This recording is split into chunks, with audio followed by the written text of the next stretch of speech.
and think creatively, you will find that they are immensely superior to droids. The clones show up as a force and attack the clones. You need a bunch of soldiers really quickly, trained really well. Rather than draft people into service, you create an army specifically designed to fight, to be soldiers that won't question orders, that won't question the nature or necessarily the morality of what they're having to do. They're excellent warriors. A lot of fans ask me now, clones or stormtroopers, who's better? And I think it's just obvious. The clones were. They have better training. The Republic built better, more solid weaponry and armor for these guys. And I think a lot of that fades in the Empire. From the very beginning on the Clone Wars, I provided all the voices for the clones, and it was important right off the bat to establish them as distinct characters, individual, distinct human beings. I think the breakthrough episode was really Rookies. Suddenly, Dee had to do an episode where he's every single character in it. Dee had to carry an entire scene talking with himself. What do you know? All clear! Just like the last 100 times I looked at it. Personally, I like that it's so quiet out here. I can catch up on the rig manuals. Echo, what is wrong with you? We should be out in the front lines, blasting droids. Leave him alone. They kept him in his growth jar too long. Rex is probably everyone's favorite clone. From kids to grown-ups, I think people like Rex the most. Following Ahsoka's arrival on Rebels was a chorus of fans saying, when is Rex coming? When is Rex coming? We're very relieved because we had already been producing those episodes. They were well on the way, and I was like, we have to get him in the trailer. Like, he has to be the moment. I haven't sensed a presence like that since The Clone Wars.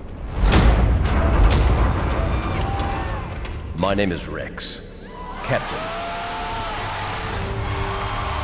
The entire house exploded. Thousands of fans went completely nuts. People losing their mind. That's when it's great to be a fan. I don't think anybody knew that that was indeed going to happen. It was a marvelous kind of homecoming. The nice revelations that we find in Rebels is that some clones survived the Clone Wars. In particular, Rex and a couple of his buddies made it out. I do love a battle, but on my terms. And you got Wolf, who's the darker clone in a lot of ways. There are no Jedi here. My old, cybernetic eye must be acting up again. And then you've got Gregor, who is a heroic clone who, it turns out, he's a little rickety, he's a little off base. Oh, why spoil the fun? We haven't been shot at in years!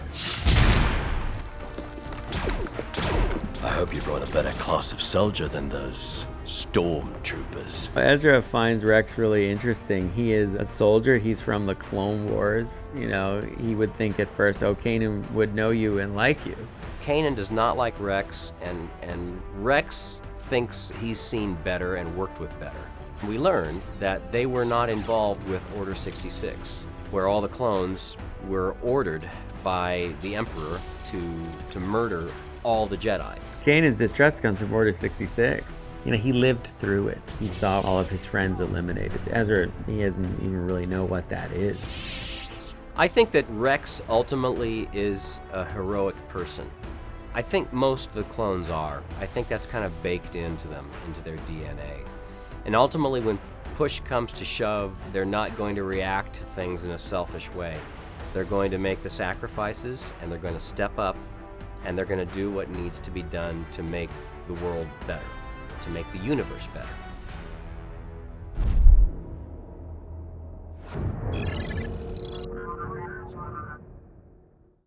things are getting worse just as they did back when I was your age. But back then, there were 10,000 Jedi Knights protecting the galaxy. Now,